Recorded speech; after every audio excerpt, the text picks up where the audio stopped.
Retour des vraies voix avec Philippe Billiger, Nicolas Corato, Luc Gras.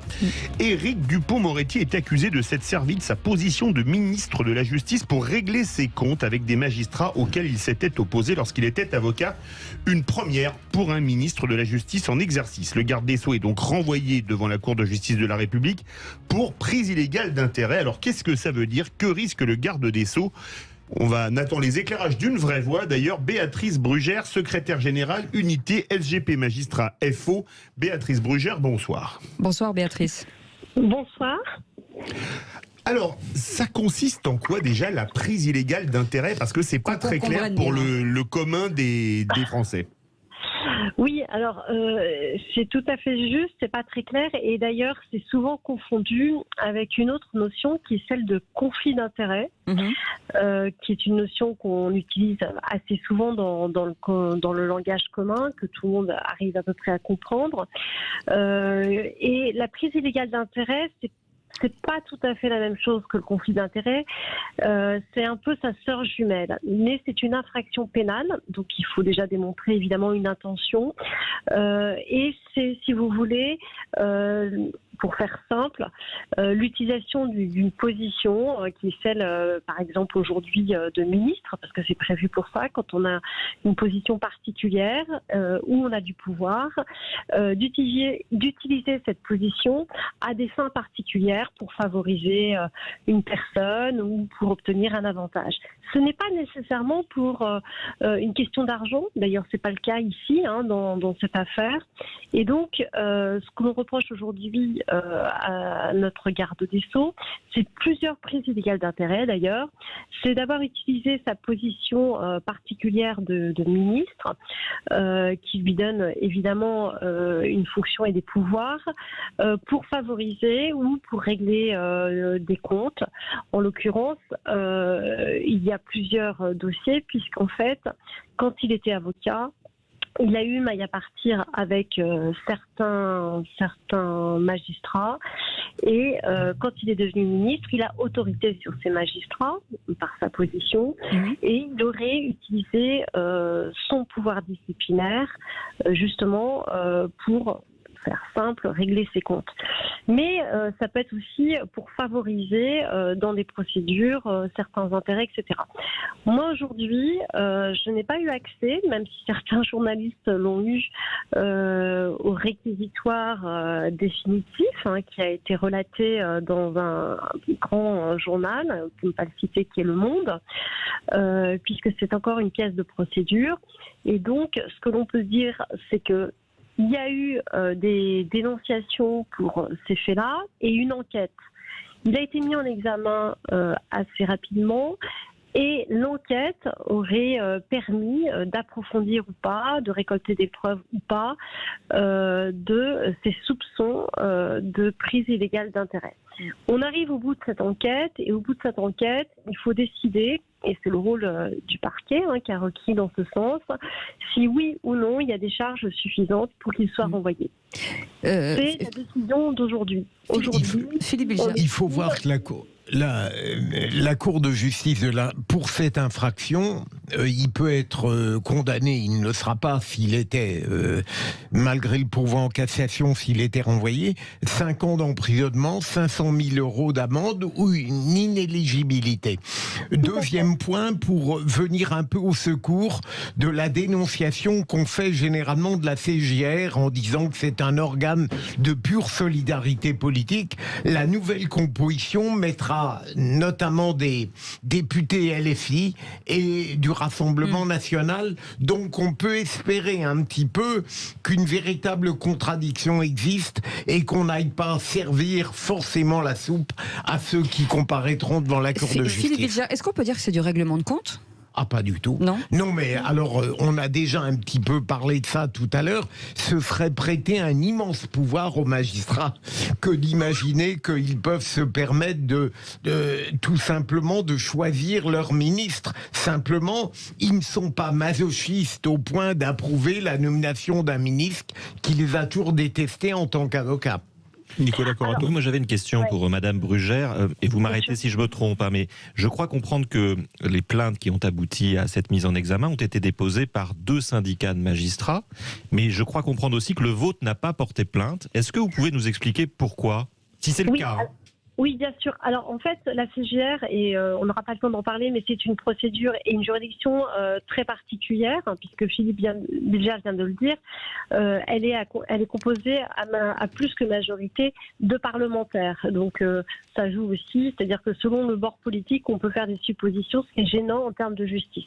Mais pour revenir à votre question, en fait, devant cette Cour de justice de la République, il existe une procédure particulière qui s'appelle le signalement, qui ressemble à ce qu'on utilise parfois comme un article 40, dont tout le monde a déjà entendu parler. C'est-à-dire que vous avez connaissance d'une infraction, vous pouvez le signaler au procureur quand vous êtes investi de certaines fonctions.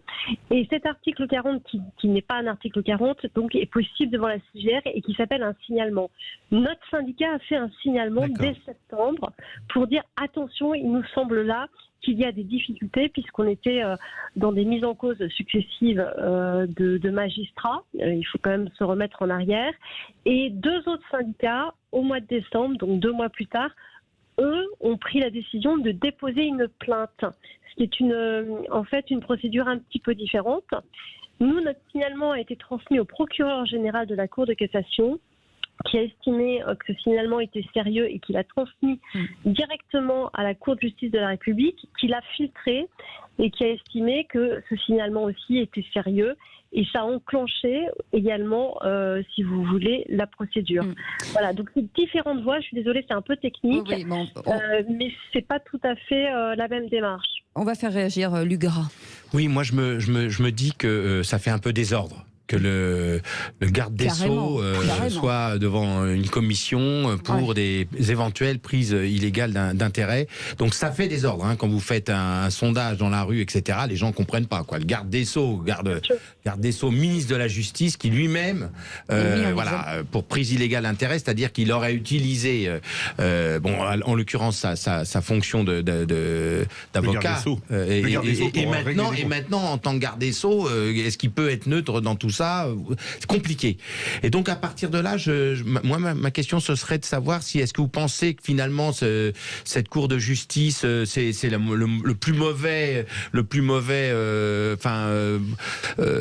plus mauvaise solution, ou est-ce que finalement c'est la moins mauvaise solution, parce qu'on a toujours problème en France de qu'est-ce qu'on fait des hommes politiques qui sont en fonction.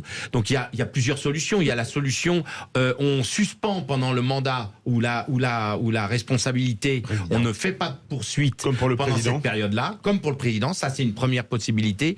Deuxième possibilité, un peu comme le font les pays du Nord, on n'en arrive même pas là, parce que dès lors qu'il y a quelque chose qui n'est pas clair, qui n'est pas net, les gens se retirent d'eux-mêmes, et finalement le garde des Sceaux n'est plus garde des Sceaux, parce que par lui-même, sans même que ça aille plus loin, il se retire. Donc moi, ma question, c'est qu'est-ce que vous pensez du système français à ce niveau-là, sachant que l'exigence démocratique veut évidemment que le garde des Sceaux au premier rang doit être exemplaire? Alors, je ne sais pas si c'est pour moi la question, mais elle est extrêmement pertinente parce qu'en fait, comme vous l'avez dit, c'est très culturel. On a un président de la République qui a dit « je veux un gouvernement sous le signe de la probité » et vous savez qu'on a eu une loi sur la moralisation de la vie politique. Il aurait pu, et il y a plusieurs solutions, il aurait pu se passer que, au moment de la mise en examen, le gouvernement ne renouvelle pas, évidemment, puisque c'était déjà problématique, ne maintienne pas ou ne renomme pas comme garde des Sceaux Éric Dupond-Moretti pour qu'il prépare sa défense. Il aurait pu y avoir ce que vous appelez la responsabilité politique, le ministre lui-même qui dit moi j'estime que je ne suis plus en capacité, je vais me défendre, donc je démissionne.